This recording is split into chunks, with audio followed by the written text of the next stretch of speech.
Maswerteng gabi po mga ka-STL. Narito na po ang resulta ng STL Bulacan para sa araw na to, 3rd draw, November 3, 2024. Araw ng linggo. Naway ang mga natayaan nyo pong mga numero kanina ay manalo nawa ngayong gabing ito, 8 PM. Kaya kunin nyo na po yung mga tickets. Narito na po ang resulta. Para po sa STL Bulacan, 3rd draw result, 8 PM. Ang mga numerong nanalo, 13 at 16 in exact order sa lahat po ng tumaya kanina para sa 3rd draw ng 13 at 16. Congrats po sa inyo, panalo po kayo.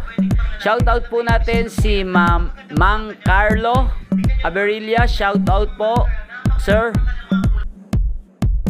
Congrats po sa lahat ng mga nanalo. Maraming salamat po sa panonood nyo sa aking channel, Roderick Hernandez TV.